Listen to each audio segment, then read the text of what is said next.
नमस्कार विद्वान साथियों। आज हम निशुल्क और अनिवार्य बाल शिक्षा का अधिकार अधिनियम 2009 के बारे में चर्चा करेंगे। 6 से 14 वर्ष की आयु के सभी बालकों को निशुल्क और अनिवार्य शिक्षा उपबंध यानी प्रोविज़न करने के लिए अधिनियम। इसके लिए सबसे पहले हम अध्याय 1 को पढ़ेंगे। अध्याय 1 जो प्रारंभिक के रूप में है, प्रारंभिक, इसका नाम प्रारंभिक है, जिसको अंग्रेजी में हम प्रिलिमिनरी कहते हैं। अध्याय 1 प्रारंभिक। इसमें सबसे पहले आएगा संक्षिप्त नाम, विस्तार और प्रारंभ, short title, extent and commitments. एक बार फिर देखिए, अध्याय 1 प्रारंभिक, प्रिलिमिनरी, संक्षिप्त नाम। इसके अंतर्गत पहला पॉइंट है संक्षिप्त नाम, विस्तार और प्रारंभ, शॉर्ट टाइटल, एक्सटेंट एंड कमेंसेंट।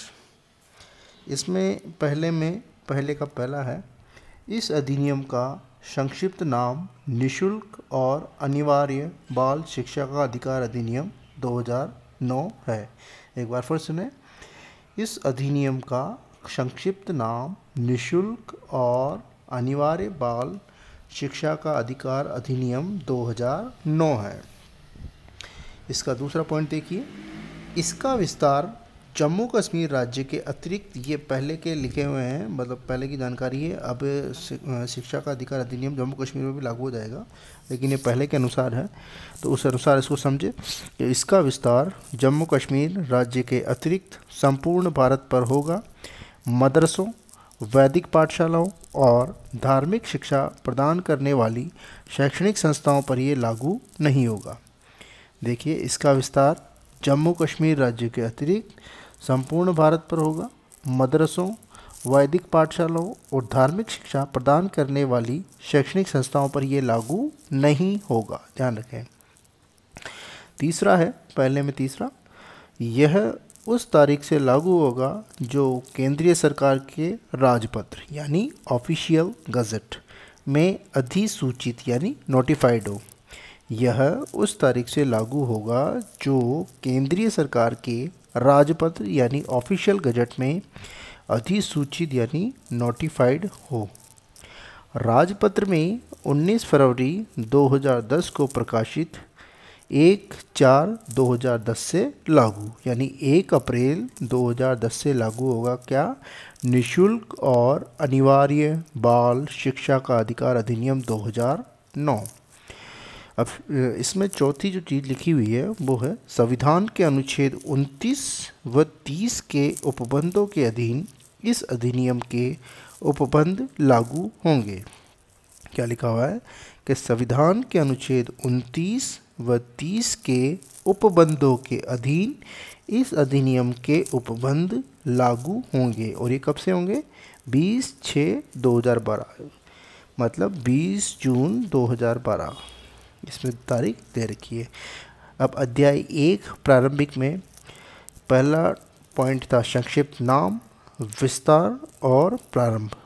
अब दूसरा पॉइंट है इसका परिभाषाएं यानी डेफिनेशन। परिभाषाओं में क्या आएगा? देखिए, परिभाषाएं इसमें ए, समुचित सरकार, एप्रोप्रिएट गवर्नमेंट। अब समुचित सरकार के अंतर्गत देखिए, पहला है केंद्रीय सरकार या संघ राज्य क्षेत्र जिसकी विधानसभाएं नहीं है, जिसकी विधानसभा नहीं, यानी दिल्ली और पुडुचेरी के अलावा, क्योंकि दोनों जगह पर क्या है? विधानसभाएं हैं, ये ध्यान रखें। दिल्ली में भी और पुडुचेरी में केंद्र शासित प्रदेश होने के बावजूद वहाँ पर विधानसभाएं हैं। तो केंद्रीय सरकार या संघ राज्य क्षेत्र जिसकी विधानसभाएं नहीं हैं के प्रशासक द्वारा नियंत्रणाधीन किसी विद्यालय के संबंध में केंद्रीय सरकार। दूसरा है राज्य क्षेत्र के भीतर स्थापित किसी विद्यालय के संबंध में राज्य सरकार। एक बार फिर सुनिए कि राज्य क्षेत्र के भीतर स्थापित किसी विद्यालय के संबंध में राज्य सरकार। तीसरा जो लिखा हुआ है, संघ राज्य क्षेत्र जिसकी विधानसभाएं हैं, यानी दिल्ली और पुडुचेरी के लिए है। संघ राज्य क्षेत्र जिसकी विधानसभाएं हैं के भीतर स्थापित विद्यालय के संबंध में संघ राज्य सरकार। अब इसमें बी है, प्रति व्यक्ति फीस। प्रति व्यक्ति फीस, विद्यालय द्वारा अधिसूचित फीस के अतिरिक्त किसी प्रकार का संदान यानी डोनेशन या अभिदान यानी कंट्रीब्यूशन अथवा संदाय पेमेंट से है। प्रति व्यक्ति फीस के अंतर्गत विद्यालय द्वारा अधिसूचित फीस के अतिरिक्त किसी प्रकार का संदान यानी डोनेशन या अभिदान यानी कंट्रीब्यूशन अथवा संदाय यानी पेमेंट से है। सी, इसमें बालक के बारे में दे रखा है। सी, बालक यानी चाइल्ड, 6 से 14 वर्ष की आयु का कोई बालक या बालिका। ये ध्यान रखें, परिभाषा के अंतर्गत बालक की दे रखी है 6 से 14 वर्ष की आयु का कोई बालक या बालिका। डी में है, अभावग्रस्त समूह का बालक, चाइल्ड बिलोंगिंग टू डिसएडवांटेज्ड। असुविधाग्रस्त समूह का बालक यानी चाइल्ड बिलोंगिंग टू डिसएडवांटेज्ड। अनुसूचित जाति, अनुसूचित जनजाति, सामाजिक रूप से और शैक्षिक रूप से पिछड़े वर्ग के बालक या समुचित सरकार द्वारा अधिसूचित समूह का बालक। एक बार फिर देखिए, अनुसूचित जाति, अनुसूचित जनजाति, सामाजिक रूप से और शैक्षिक रूप से पिछड़े वर्ग का बालक या समुचित सरकार द्वारा अधिसूचित समूह का बालक। इसमें ई है, दुर्बल वर्ग का बालक, child belonging to weaker section. दुर्बल वर्ग का बालक यानी child belonging to weaker section. ऐसे माता पिता या संरक्षक का बालक जिसकी वार्षिक आय समुचित सरकार द्वारा अधिसूचित यानी नोटिफिकेशन द्वारा विनिर्दिष्ट यानी स्पेसिफाइड यानी न्यूनतम सीमा से कम है। दुर्बल वर्ग का बालक, child belonging to weaker section के अंतर्गत ऐसे माता पिता या संरक्षक का बालक जिसकी वार्षिक आय समुचित सरकार द्वारा अधिसूचित यानी नोटिफिकेशन द्वारा विनिर्दिष्ट यानी स्पेसिफाइड न्यूनतम सीमा से कम है। अगली में है, निशक्त बालक, चाइल्ड विद डिसेबिलिटीज़। निशक्त बालक यानी चाइल्ड विद डिसेबिलिटीज़। निशक्त व्यक्ति समान अवसर अधिकार संरक्षण और पूर्ण भागीदारी अधिनियम 1995 में परिभाषित निशक्त बालक यानी निशक्त बालक की जो परिभाषा 1995 के अधिनियम में दे रखी है उसके बारे में कहा गया है। एक बार फिर देखिए, निशक्त बालक, चाइल्ड विद डिसेबिलिटीज़, निशक्त व्यक्ति समान अवसर अधिकार संरक्षण और पूर्ण भागीदारी अधिनियम 1995 में परिभाषित निशक्त बालक से है। इसमें एफ सेक्शन है, परिभाषा का एफ सेक्शन। इसमें दे रखा है प्रारंभिक शिक्षा यानी एलिमेंट्री एजुकेशन।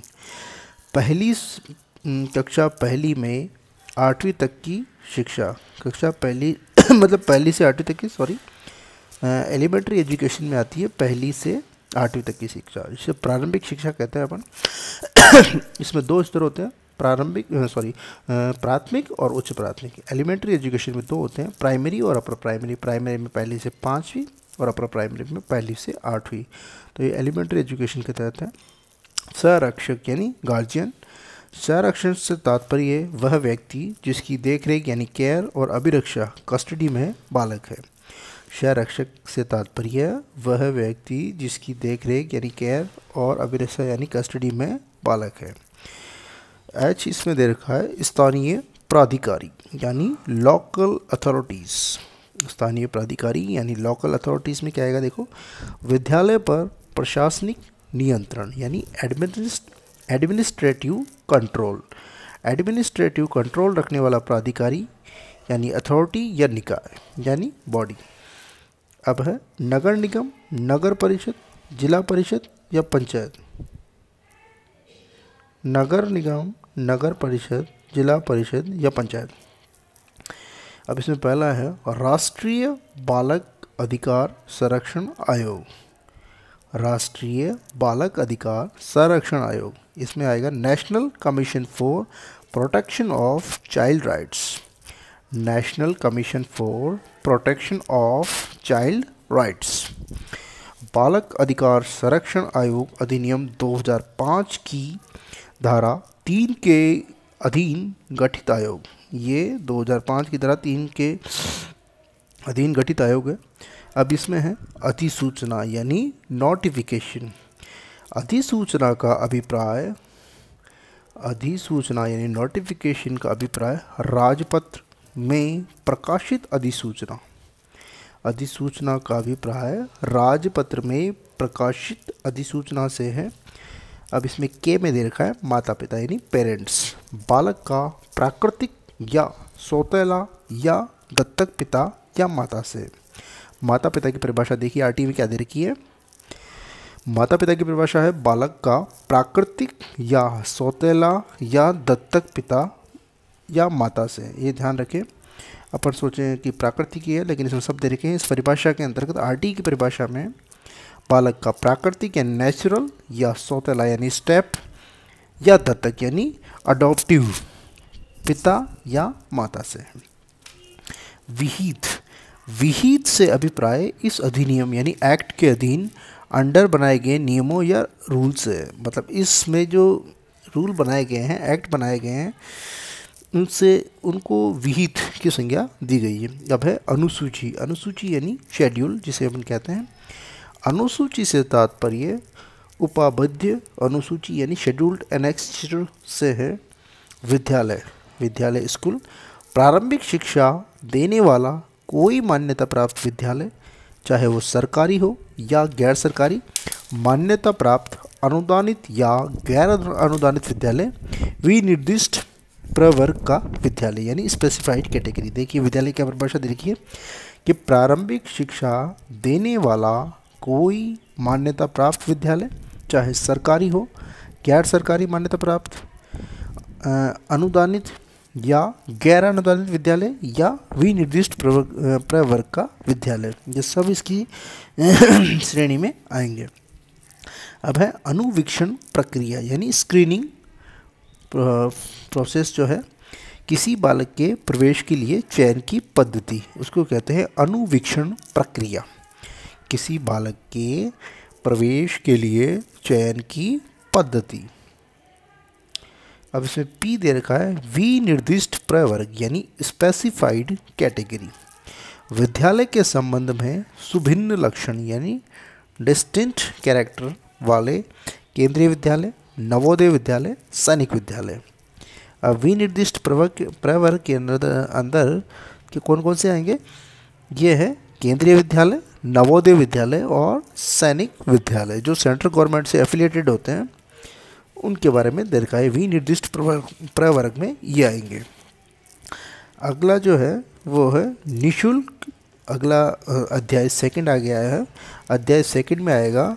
अध्याय सेकंड की हेडिंग देखिए आप, निःशुल्क और अनिवार्य शिक्षा का अधिकार यानी right to free and compulsory education. अब इसमें तीसरा है निःशुल्क और अनिवार्य शिक्षा का बालक का अधिकार, right to child to free and compulsory education. जिसमें है 6 से 14 वर्ष तक की आयु के प्रत्येक बालक को उसकी प्रारंभिक शिक्षा पूरी होने तक किसी आसपास के विद्यालय में निःशुल्क और अनिवार्य शिक्षा का अधिकार होगा।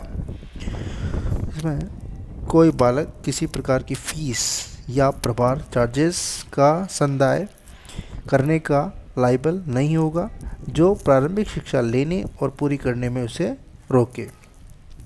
एक बार फिर देखिए पॉइंट नंबर 3, निःशुल्क और अनिवार्य शिक्षा का बालक का अधिकार, right of child to free and compulsory education. इसमें क्या है देखिए 6 से 14 वर्ष तक की आयु के प्रत्येक बालक को उसकी प्रारंभिक शिक्षा पूरी होने तक किसी आसपास के विद्यालय में निःशुल्क और अनिवार्य शिक्षा का अधिकार होगा। ये नियम नंबर 3 कहता है कोई बालक किसी प्रकार की फीस या प्रभार व्यय का संदाय करने का दायी यानी लायबल नहीं होगा जो प्रारंभिक शिक्षा लेने और पूरी करने से उसे रोके। अब चौथा नियम कि प्रवेश न दिए गए बालकों या जिन्होंने प्रारंभिक शिक्षा पूरी नहीं की है के लिए विशेष उपबंध, special provision for childrens not admitted to और who have not completed elementary education. निकला जहाँ 6 वर्ष से अधिक की आयु के किसी बालक को किसी विद्यालय में प्रवेश नहीं दिया गया है या जिसने अपनी प्रारंभिक शिक्षा पूरी नहीं की है उसे उसकी आयु के अनुसार समुचित यानी एप्रोप्रिएट कक्षा में प्रवेश दिया जाएगा। किसी बालक को उसकी आयु के अनुसार किसी कक्षा में प्रवेश दिया जाता है तो उसे निश्चित समय सीमा में अन्य बालकों के समान रहने के लिए विशेष प्रशिक्षण यानी स्पेशल ट्रेनिंग प्राप्त करने का अधिकार होगा। प्रारंभिक शिक्षा के लिए इस प्रकार प्रविष्ट किया गया कोई बालक 14 वर्ष की आयु के बाद भी प्रारंभिक शिक्षा पूरी करने तक निःशुल्क शिक्षा का अधिकार होगा। नियम नंबर 4 एक बार फिर देखिए कि प्रवेश न दिए गए बालकों या जिन्होंने प्रारंभिक शिक्षा पूरी नहीं की है के लिए विशेष उपबंध, special provisions for childrens not admitted to और who have not completed elementary education. जहाँ 6 वर्ष से अधिक आयु की किसी बालक को किसी विद्यालय में प्रवेश नहीं दिया गया है या जिसने अपनी प्रारंभिक शिक्षा पूरी नहीं की है उसे उसकी आयु अनुसार समुचित यानी एप्रोप्रिएट कक्षा में प्रवेश दिया जाएगा। किसी बालक को उसकी आयु के अनुसार किसी कक्षा में प्रवेश दिया जाता है तो उसे निश्चित समय सीमा में अन्य बालकों के समान रहने के लिए विशेष प्रशिक्षण प्राप्त करने का अधिकार होगा। जैसे कि कोई 10 साल का आता है अपने पास पहली बार, तो उसको उसकी आयु के अनुसार हमें पहले पढ़ाना होगा, उसके बाद उसको उसी कक्षा में प्रवेश देना पड़ेगा आयु के अनुसार। जैसे 10 साल का शायद 5वीं में जाएगा, वो 14 साल 6 से 14 साल है, 6 साल का पहली में, 7 साल का दूसरी, 8 का तीसरी, 9 का चौथी और 10 का 5वीं में उसे एडमिशन देना पड़ेगा। चाहे वो पहली बार स्कूल आया हो तो उसका लेवल हमें 5वीं कक्षा तक का करना होगा और फिर कक्षा में प्रवेश देना होगा। वो है विशेष प्रशिक्षण यानी स्पेशल ट्रेनिंग। प्रारंभिक शिक्षा के लिए इस प्रकार प्रविष्ट किया गया कोई बालक 14 वर्ष की आयु के बाद भी प्रारंभिक शिक्षा पूरी करने तक निःशुल्क शिक्षा का अधिकार होगा।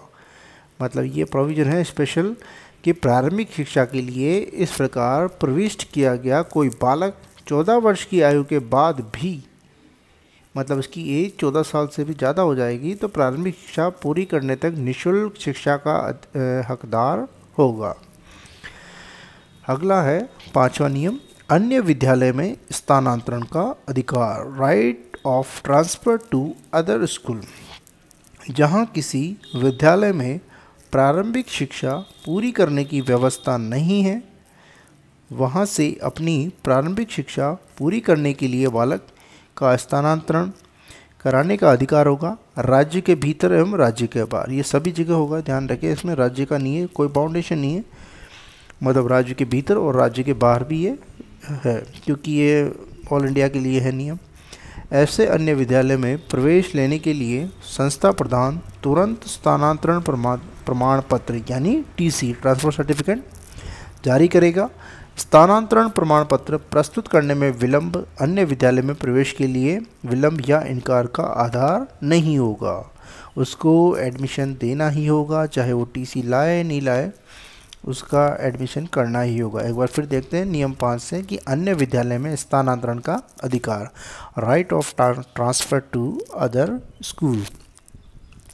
जहाँ किसी विद्यालय में प्रारंभिक शिक्षा पूरी करने की व्यवस्था नहीं है वहाँ से अपनी प्रारंभिक शिक्षा पूरी करने के लिए बालक को स्थानांतरण कराने का अधिकार होगा, राज्य के भीतर एवं राज्य के बाहर दोनों जगह। ऐसे अन्य विद्यालय में प्रवेश लेने के लिए संस्था प्रधान तुरंत स्थानांतरण प्रमाण पत्र जारी करेगा यानी टीसी जारी करेगा। स्थानांतरण प्रमाण पत्र प्रस्तुत करने में विलंब अन्य विद्यालय में प्रवेश के लिए विलंब या इनकार का आधार नहीं होगा। मतलब टीसी के अभाव में किसी को एडमिशन से वंचित नहीं किया जा सकता। अब है अध्याय 3। अध्याय 3 की हेडिंग है समुचित सरकार, स्थानीय प्राधिकारी और माता पिता के कर्तव्य, duties of appropriates government, local authority and parents. छठा नियम है कि समुचित सरकार, स्थानीय प्राधिकारी का विद्यालय स्थापित करने का कर्तव्य, duty of appropriate government and local authority to establish school. इस अधिनियम यानी एक्ट के उपाबंधों यानी प्रोविजंस को कार्यान्वित करने के लिए समुचित सरकार और स्थानीय प्राधिकारी इस अधिनियम के प्रारंभ से 3 वर्ष की अवधि के भीतर जहां विद्यालय नहीं है विद्यालय स्थापित करेगा। यह नियम नंबर 6 में है। क्या लिखा हुआ है कि इस अधिनियम यानी एक्ट के उपबंधों को कार्यान्वित करने के लिए समुचित सरकार और स्थानीय प्राधिकारी इस अधिनियम के प्रारंभ से 3 वर्ष की अवधि के भीतर, मतलब 2012-2009 में जो ये लागू हुआ तो 2012-13 तक 3 वर्ष की अवधि के भीतर जहां विद्यालय नहीं है विद्यालय स्थापित करेंगे। 7वां नियम है वित्तीय और अन्य उत्तरदायित्वों में हिस्सा बांटना, sharing of financial and other responsibilities. इसमें है केंद्रीय सरकार और राज्य सरकार का निधियां यानी फंड्स उपलब्ध कराने के लिए समवर्ती उत्तरदायित्व। केंद्रीय सरकार और राज्य सरकार की निधियां यानी फंड्स उपलब्ध कराने के लिए समवर्ती उत्तरदायित्व। केंद्रीय सरकार पूंजी, कैपिटल और आवर्ती व्यय यानी रिकरिंग एक्सपेंडिचर के प्राक्कलन यानी एस्टीमेट तैयार करेगी। राज्य सरकार केंद्रीय सरकार द्वारा प्रदान की गई राशियों एवं उसके स्वयं के संसाधनों को ध्यान में रखकर इस अधिनियम के उपबंधों यानी प्रोविजंस को कार्यान्वयन के लिए निधियां यानी फंड्स प्रदान करने के लिए उत्तरदायी होगी। एक बार फिर देखिए नियम नंबर 7 क्या कहता है कि नियम नंबर 7 है वित्तीय और अन्य उत्तरदायित्वों में हिस्सा बांटना, मतलब sharing of financial and other responsibility. कैसे होगा हिस्सेदारी केंद्र सरकार राज्य सरकार की? तो केंद्रीय सरकार और राज्य सरकार का निधियां यानी फंड्स उपलब्ध कराने के लिए समवर्ती उत्तरदायित्व, दोनों के क्या सम्मिलित उत्तरदायित्व है। पहला है कि केंद्रीय सरकार पूंजी यानी कैपिटल और आवर्ती व्यय रिकरिंग एक्सपेंडिचर के एस्टीमेट तैयार करेगी, आकलन करेगी कि कितना क्या खर्च होगा। राज्य सरकार केंद्रीय सरकार द्वारा प्रदान की गई राशियों एवं उसके स्वयं के संसाधनों को ध्यान में रखकर इस अधिनियम के उपबंधों यानी प्रोविजंस के कार्यान्वयन यानी इम्प्लीमेंटेशन के लिए निधियां यानी फंड्स प्रदान करने के लिए उत्तरदायी होगी। अब है केंद्रीय सरकार। धारा 29 के अधीन विनिर्दिष्ट शैक्षणिक प्राधिकारी यानी स्पेसिफाइड एकेडमिक अथॉरिटी की सहायता से राष्ट्रीय पाठ्याचार यानी करिकुलम के ढांचागत कार्य यानी फ्रेमवर्क को विकसित करेगी। केंद्रीय सरकार धारा 29 के अधीन विनिर्दिष्ट शैक्षणिक प्राधिकारी यानी स्पेसिफाइड एकेडमिक अथॉरिटी की सहायता से राष्ट्रीय पाठ्याचार यानी करिकुलम के ढांचागत कार्य यानी फ्रेमवर्क को विकसित करेगी। शिक्षकों के लिए प्रशिक्षण के मानक को विकसित और लागू करेगी। शिक्षकों के प्रशिक्षण और उनके जो मानक है स्टैंडर्ड्स है उनको विकसित करेगी और लागू करेगी। इसी के तहत अभी निष्ठा की ट्रेनिंग की गई थी। अगला है नवीकरणीय यानी इनोवेशंस, अनुसंधान यानी रिसर्चर्स एंड नियोजन यानी प्लानिंग और क्षमता संवर्धन कैपेसिटी बिल्डिंग के लिए राज्य सरकार को तकनीकी सहायता यानी टेक्निकल सपोर्ट और संसाधन यानी रिसोर्सेस उपलब्ध कराएगी। क्या है? नवीनीकरण यानी इनोवेशन, अनुसंधान यानी रिसर्चर्स, नियोजन यानी प्लानिंग और क्षमता संवर्धन कैपेसिटी बिल्डिंग के लिए राज्य सरकार को तकनीकी सहायता यानी टेक्निकल सपोर्ट और संसाधन उपलब्ध कराएगी। 8वां नियम है समुचित सरकार के कर्तव्य, ड्यूटीज ऑफ एप्रोप्रिएट गवर्नमेंट। समुचित सरकार प्रत्येक बालक को निःशुल्क और अनिवार्य प्राथमिक शिक्षा उपलब्ध कराएगी। स्थानीय प्राधिकारी के कर्तव्य। प्रत्येक स्थानीय प्राधिकारी प्रत्येक बालक को निःशुल्क और अनिवार्य प्राथमिक शिक्षा उपलब्ध कराएगा। ये नियम नंबर 10 कहता है माता पिता और संरक्षक का कर्तव्य, duties of parents and guardian. प्रत्येक माता पिता या संरक्षक का ये कर्तव्य होगा वह आसपास के विद्यालय में प्रारंभिक शिक्षा हेतु अपने बालक चाइल्ड या प्रतिपाल्य यानी वार्ड का प्रवेश कराए।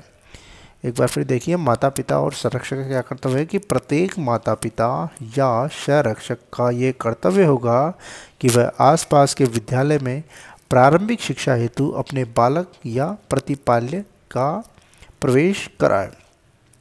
समुचित सरकार का विद्यालय पूर्व शिक्षा के लिए व्यवस्था करना, appropriate government to provide for pre school education. प्राथमिक शिक्षा के लिए 3 वर्ष से ऊपर के बालकों को तैयार करने के लिए निःशुल्क विद्यालय पूर्व शिक्षा उपलब्ध कराने के लिए आवश्यक व्यवस्था कर सकेगी। अब है अध्याय 4। अध्याय 4 है विद्यालयों और शिक्षकों के उत्तरदायित्व। अध्याय 4 में विद्यालयों और शिक्षकों के क्या उत्तरदायित्व है उसके बारे में है।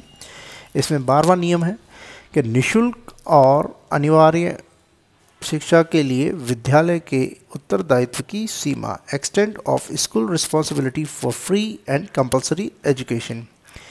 इस अधिनियम के प्रयोजन यानी पर्पज़ के लिए विद्यालय केंद्र सरकार, राज्य सरकार या सहायता प्राप्त एडेड है उसमें प्रविष्ट सभी बालकों के लिए निःशुल्क और अनिवार्य प्राथमिक शिक्षा की व्यवस्था करेगा।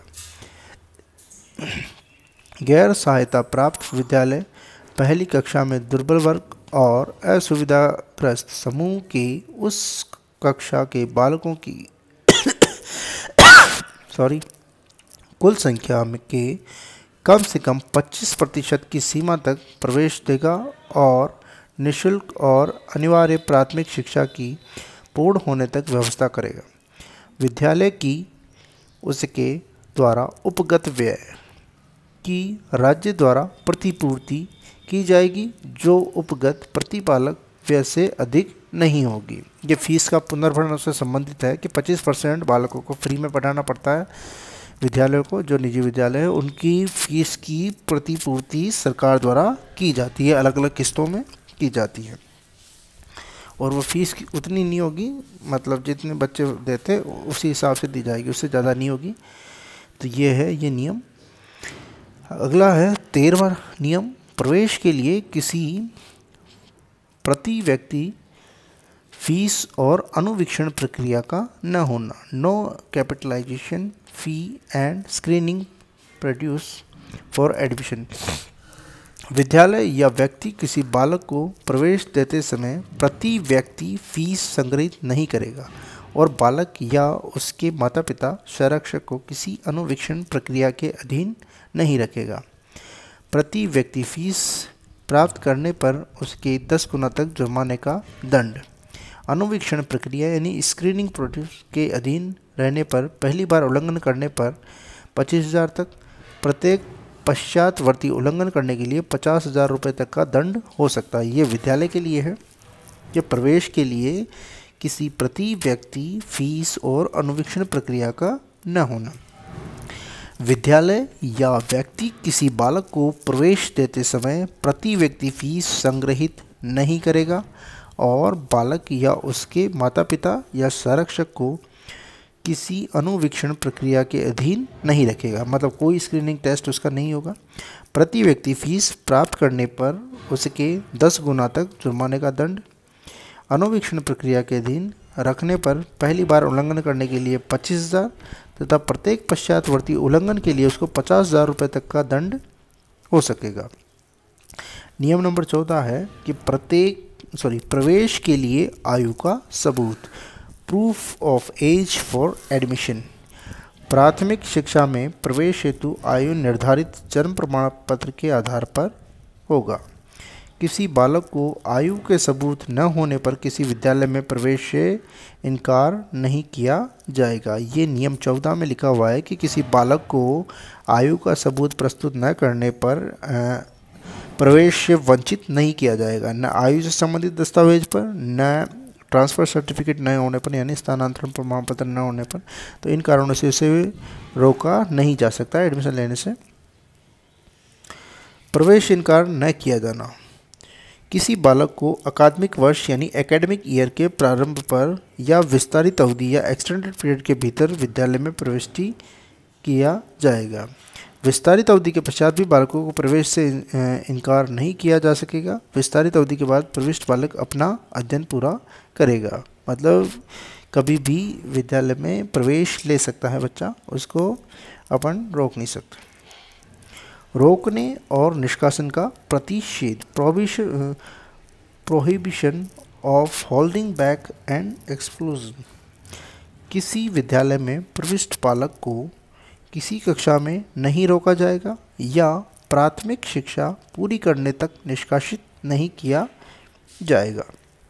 17वां है बालक के शारीरिक दंड और मानसिक उत्पीड़न का प्रतिषेध, prohibition of physical punishment and mental harassment of child. किसी बालक को शारीरिक या मानसिक उत्पीड़न नहीं किया जाएगा। शारीरिक तो शारीरिक, मानसिक भी उत्पीड़न नहीं कर सकते, उसको कुछ नहीं कह सकते अपन। तो ये नियम नंबर 17 में। नियम 18 कहता है कि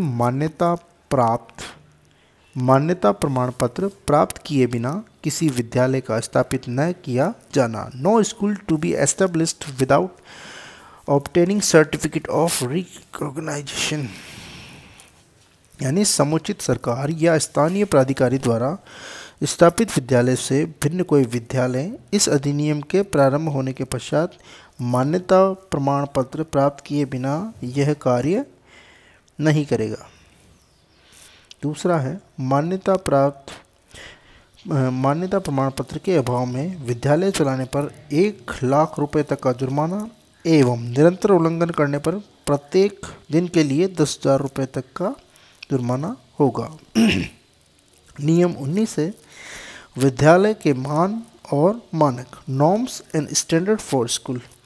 विद्यालय को धारा 18 के अधीन तब तक मान्यता नहीं दी जाएगी जब तक वह अनुसूची 1 में विनिर्दिष्ट मान और मानकों को पूरा नहीं करता हो। मतलब जो पैरामीटर सरकार ने निर्धारित कर रखे हैं उनको पूरा किया जाएगा, उसी के बाद ही विद्यालय को मान्यता प्रदान की जाएगी। इस अधिनियम के प्रारंभ से पूर्व स्थापित कोई विद्यालय विनिर्दिष्ट मान एवं मानकों को पूरा नहीं करता है तो उसे 3 वर्ष की अवधि के भीतर अपने खर्च पर मान और मानकों को पूरा करना होगा। नियम नंबर 20 है अनुसूची का संशोधन करने की शक्ति, पावर ऑफ अमेंड्स शेड्यूल। केंद्रीय सरकार अधिसूचना द्वारा किसी मान या मानक को अनुसूची में परिवर्धन यानी एडिंग या लोप करके संशोधन कर सकेगी। नियम नंबर 21 है विद्यालय प्रबंधन समिति यानी स्कूल मैनेजमेंट कमेटी, जिसे अपन SMC कहते हैं, शॉर्ट फॉर्म ऑफ विद्यालय प्रबंधन समिति। इसमें है गैर सहायता प्राप्त विद्यालय के अतिरिक्त सभी विद्यालयों में विद्यालय प्रबंधन समिति का गठन होगा। ऐसी समिति में कम से कम 3/4 सदस्य माता पिता या संरक्षक होंगे। समिति के सदस्यों का 50% और कम से कम 7 इसमें क्या होगी, अनिवार्य रूप से महिलाओं का होना जरूरी है। साधारण सभा सदस्य सभी माता पिता, संरक्षक, सभी अध्यापक, संबंधित कार्य क्षेत्र में निवास करने वाले जनप्रतिनिधि वो उसके साधारण सभा के सदस्य होंगे। सभी माता पिता, संरक्षक, सभी अध्यापक, संबंधित कार्य क्षेत्र में निवास करने वाले जनप्रतिनिधि, पार्षद हुआ, सांसद हुआ, विधायक हुआ, वो उसकी साधारण सभा के सदस्य होंगे। बैठक 3 माह में एक बार, जुलाई से मार्च तक कम से कम 3 बैठकों का होना जरूरी है। कोरम के लिए साधारण सभा सदस्यों का 25%, जितने साधारण सभा में सदस्य होंगे उनका 25% होना जरूरी है, जब ही वो गणपूर्ति या कोरम माना जाएगा। कार्यकारिणी में कुल सदस्य होंगे 15, माता पिता और संरक्षक इसमें होंगे 11। इनमें से कम से कम 6 महिलाओं का होना जरूरी है। माता पिता संरक्षक 11 होंगे, 11 में से 6 महिलाओं का होना जरूरी है। अब उनके अंदर भी एक एससी व एक एसटी वर्ग से संबंधित हो। इन 11 सदस्यों में से अध्यक्ष एवं उपाध्यक्ष का निर्वाचन होगा। वार्ड पंच पार्षद पदेन सदस्य होंगे 1। संस्था प्रधान पदेन सदस्य सचिव के रूप में 1 होगा। विद्यालय के अध्यापकों द्वारा समिति हेतु निर्वाचित अध्यापक सदस्य 1, अगर महिला अध्यापक होगी तो उसको प्राथमिकता दी जाएगी। माता पिता संरक्षक द्वारा मनोनीत शिक्षा शास्त्री या बालक 1, जो विद्यालय से हो सकता है। कार्यकारिणी समिति का कार्यकाल 2 वर्ष का होगा। कार्यकारिणी की बैठक प्रति माह सामान्यतः अमावस्या के दिन की जाएगी। कोरम वही बता दिया गया है कि कार्यकारिणी सदस्य संख्या का 1/3 सदस्य होंगे तो वो कोरम की मीटिंग हो जाएगी। गणपूर्ति जिसे कहते हैं 1/3 सदस्य होंगे तो लगभग 6 सदस्य होने पर ये मीटिंग हो जाएगी।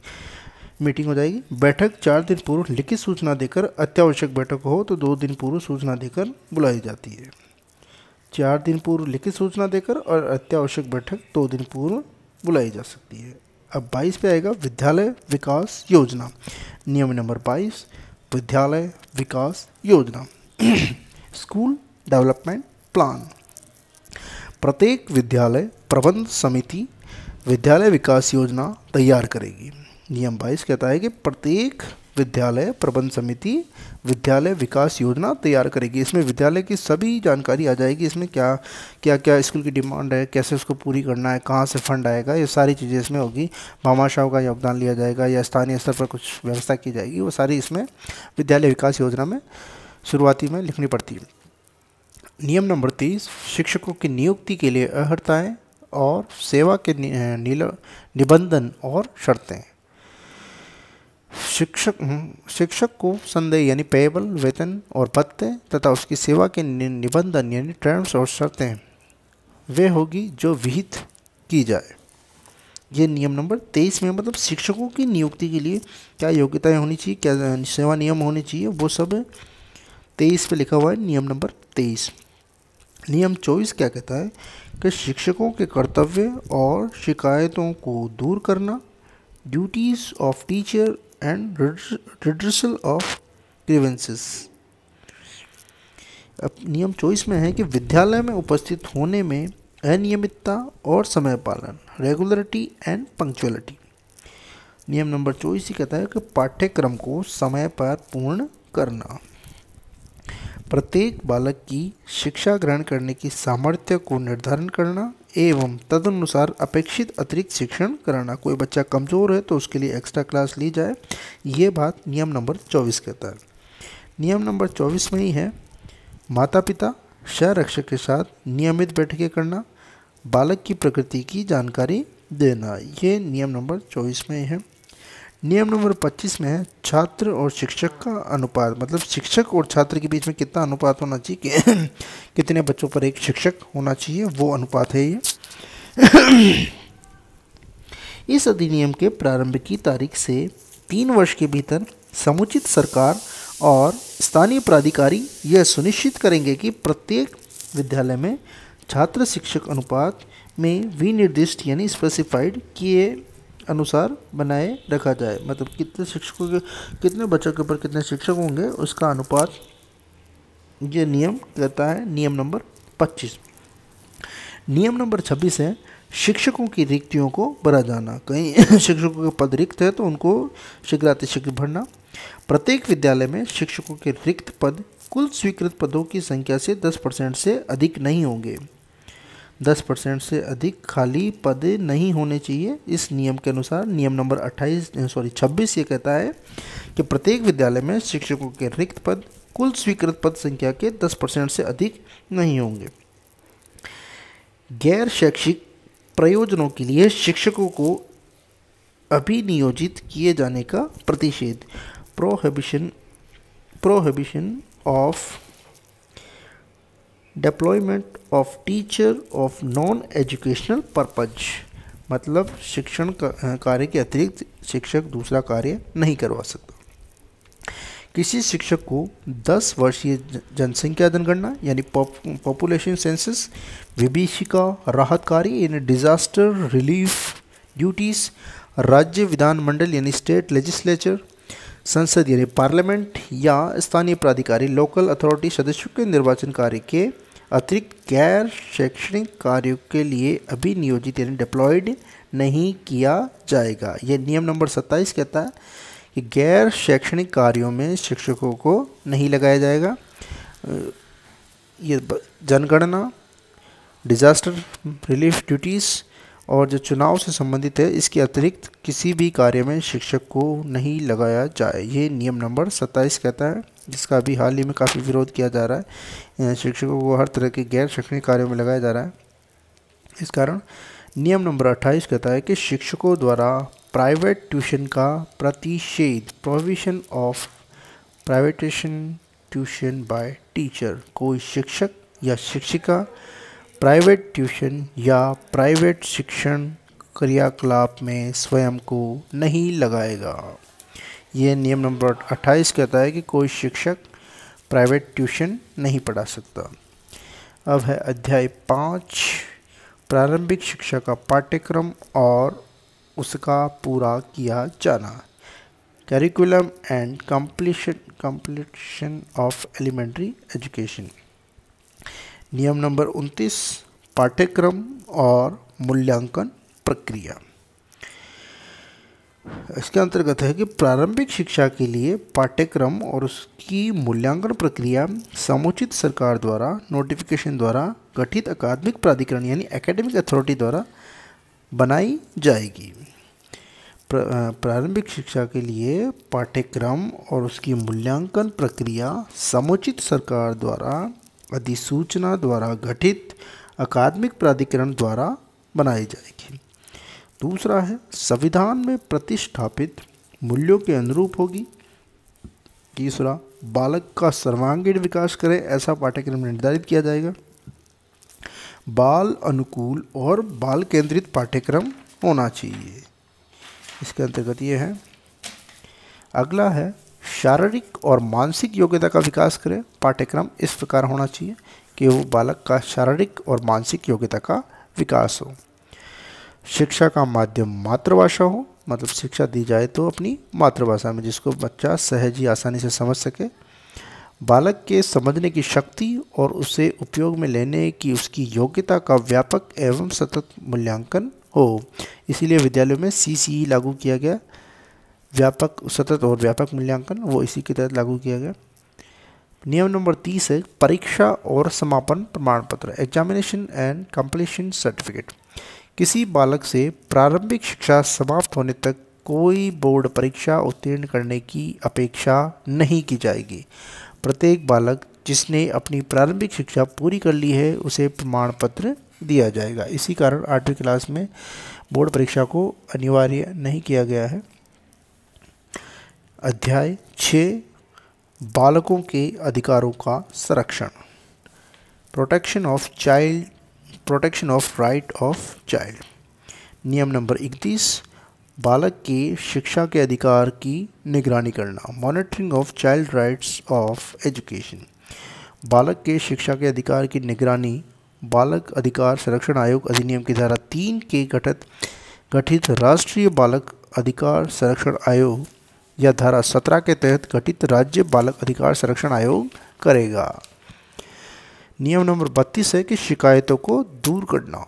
बालक के अधिकार के संबंध में कोई शिकायत है तो शिकायत प्राप्त होने के पश्चात स्थानीय प्राधिकारी संबंधित पक्षकारों को सुने जाने के युक्त अवसर प्रदान करने के बाद मामले का शीघ्र निपटारा 3 माह के भीतर करना है। स्थानीय प्राधिकारी के विनिश्चयन यानी डिस्कशन से असहमत व्यक्ति बालक अधिकारों के संरक्षण के लिए राज्य आयोग को अपील कर सकेगा। नियम नंबर 33 कहता है बालकों के बारे में कि राष्ट्रीय सलाहकार परिषद का गठन। राष्ट्रीय सलाहकार परिषद का गठन नियम नंबर 33 के अंतर्गत है।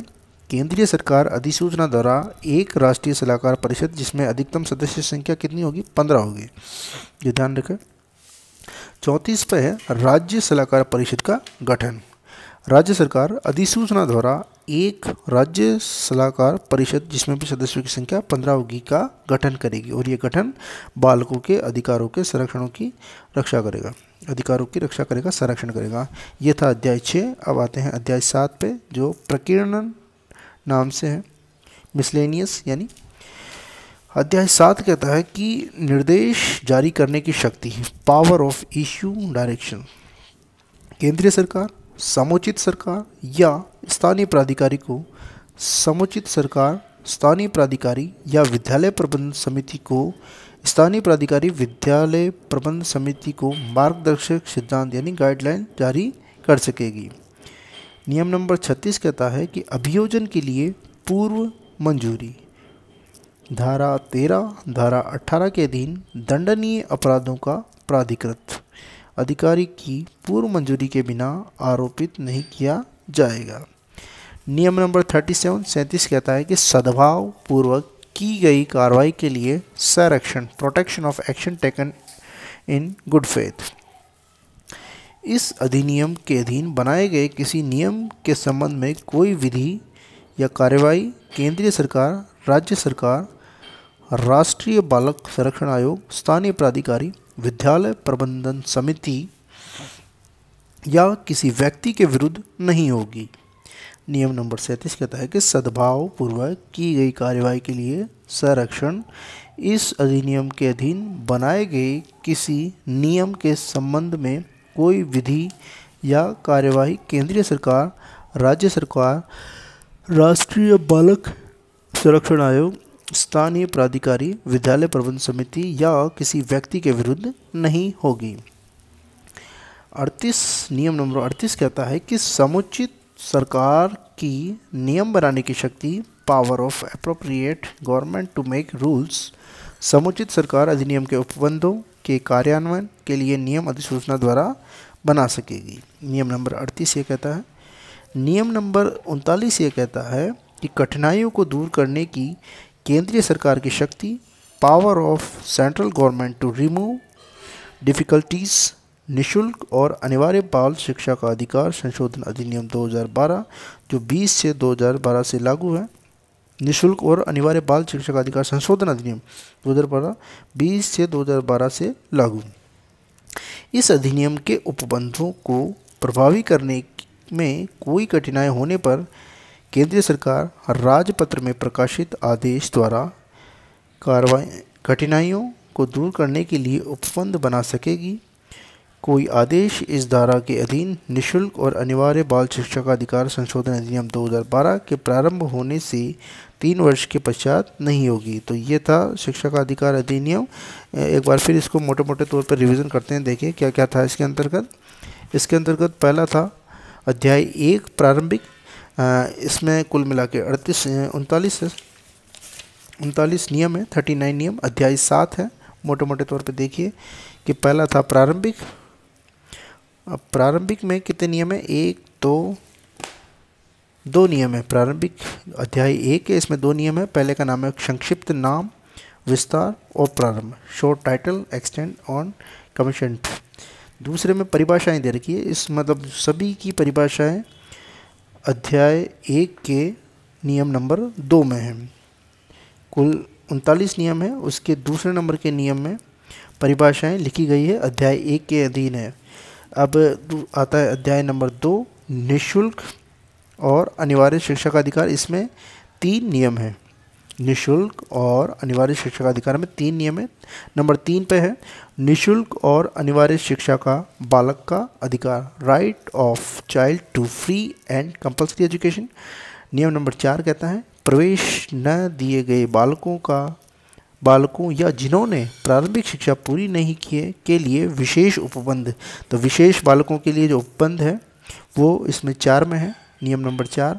और अध्याय 2 अध्याय नंबर 2 के नियम नंबर 5 क्या कहता है कि अन्य विद्यालयों में स्थानांतरण का अधिकार, यानी right of transfer to other school. Other school से आते हैं या दूसरी जगह बच्चा पढ़ने जाएगा तो उसको टीसी की कोई ज़रूरत नहीं है। पूरे इंडिया में कहीं भी वो पढ़ेगा, उसको टीसी के लिए बाध्य नहीं किया जा सकता। वो नियम नंबर 5 कहता है, अध्याय 2 में है। अब आते हैं अध्याय नंबर 3 समुचित सरकार, स्थानीय प्राधिकारी और माता पिता के कर्तव्य मोटे मोटे तौर पर देखते हैं। देखिए नियम नंबर 6 कहता है समुचित सरकार, स्थानीय प्राधिकारी का विद्यालय स्थापित करने का कर्तव्य। नियम नंबर 7 है वित्तीय और अन्य उत्तरदायित्व में हिस्सा बांटना। वही केंद्रीय सरकार, राज्य सरकार, स्थानीय सरकार कैसे हिस्सा बांटेगी, कैसे क्या करेगी, उसके बारे में। नियम नंबर 8 है समुचित सरकार के कर्तव्य। नियम नंबर 9 स्थानीय प्राधिकारी के कर्तव्य, यानी लोकल अथॉरिटी के क्या क्या कर्तव्य हैं जो। नियम नंबर 10 कहता है माता पिता और संरक्षक का कर्तव्य। ये ध्यान रखें कि अध्याय 3 और नियम नंबर 10 में माता पिता और संरक्षक का कर्तव्य दे रखा है कि उसका क्या कर्तव्य है। नियम नंबर 11 है समुचित सरकार का विद्यालय पूर्व शिक्षा के लिए व्यवस्था करना। ये अध्याय 3 में 11 तक नियम थे। अध्याय 4 पे आते हैं। अध्याय 4 है विद्यालयों और शिक्षकों के उत्तरदायित्व। अध्याय 4 में विद्यालय और शिक्षकों के दायित्व दे रखे हैं। देखिए नंबर 12 पे क्या आता है, निःशुल्क और अनिवार्य शिक्षा के लिए विद्यालय के उत्तरदायित्व की सीमा। नियम नंबर 13 है प्रवेश के लिए किसी प्रति व्यक्ति फीस और अनुवीक्षण प्रक्रिया का न होना। नियम नंबर 14 कहता है प्रवेश के लिए आयु का सबूत अपन नहीं मांग सकते, उसको बाध्य नहीं कर सकते। नियम नंबर 14 कहता है। नियम नंबर 15 कहता है कि प्रवेश से इनकार नहीं किया जाना। बालक को हर स्थिति में हमें प्रवेश देना होगा, उसे मना हम नहीं कर सकते। किसी कागज़ के अभाव में या आधार के अभाव में उसे मना नहीं कर सकते। नियम नंबर 16 है रोकने और निष्कासन का प्रतिषेध। नियम नंबर 17 कहता है बालक के शारीरिक दंड और मानसिक उत्पीड़न का प्रतिषेध, मतलब बालक को किसी प्रकार का दंड नहीं दे सकते शारीरिक और मानसिक। ये नियम नंबर 17 में। 18 में है मान्यता प्रमाण पत्र प्राप्त किए बिना किसी विद्यालय का स्थापित नहीं किया जाना, मतलब बिना प्रमाण पत्र के कोई विद्यालय चला नहीं सकता। कोई उसे प्रमाण पत्र लेना पड़ेगा सरकार से, उसके बाद ही वो विद्यालय चलाएगा। तो ये नियम नंबर 18 में था। नियम नंबर 19 है विद्यालय के मान और मानक, क्या क्या स्टैंडर्ड निर्धारित कर रखे हैं वे एक विद्यालय के लिए, मतलब क्या क्या डिसाइड स्कूल खोलने के लिए क्या क्या मानक है, वो नियम नंबर 19 में है। 20 में है अनुसूची का संशोधन करने की शक्ति। नियम नंबर 21 में है एसएमसी का गठन, जिसे विद्यालय प्रबंधन समिति, स्कूल मैनेजमेंट कमेटी कहते हैं, वो नियम नंबर 21 में आएगा। नियम नंबर 22 में है विद्यालय विकास योजना। पूरे साल विद्यालय में क्या क्या चीज़ें होगी, कैसे होगी, कैसा प्रबंध होगा उसका, तो वो नियम 22 में एसएमसी का करती है। तो विद्यालय विकास योजना नियम नंबर 22। नियम नंबर 23 में है शिक्षकों की नियुक्ति के लिए अर्हताएं और शर्तें, मतलब शिक्षकों की नियुक्ति या शिक्षक भर्तियाँ होती है इसमें क्या क्या योग्यताएं होनी चाहिए, वो नियम नंबर 23 में आएगा। नियम नंबर 24 है शिक्षकों के कर्तव्य और शिकायतों को दूर करना, मतलब शिक्षकों के क्या कर्तव्य है, उनकी क्या शिकायतें, उसको दूर करने के लिए नियम नंबर 24 बनाया गया है। नियम नंबर 25 है छात्र शिक्षक का अनुपात। छात्रों के अनुपात में शिक्षक कितने होने चाहिए, वो अनुपात नियम नंबर 25 में है। नियम नंबर 26 कहता है शिक्षकों की रिक्तियों का भरा जाना। भाई एक स्कूल में 10% से ज़्यादा सीटें खाली नहीं होगी। जैसे किसी स्कूल में 10 पद स्वीकृत है और वहाँ पर 9 है तो चल जाएगा, 9 से ज़्यादा अगर खाली होंगे, 9 पद भरे हुए हैं, 1 खाली है तो चल जाएगा, और ज़्यादा होंगे तो उसको भरना पड़ेगा। ये नियम नंबर कहता है 26। नियम नंबर 27 कहता है गैर शैक्षणिक प्रयोजनों के लिए शिक्षकों को अभियोजित किए जाने का प्रतिषेध, मतलब गैर शैक्षणिक कार्यों में शिक्षकों को नहीं लगाना है, ये नियम नंबर 27 कहता है।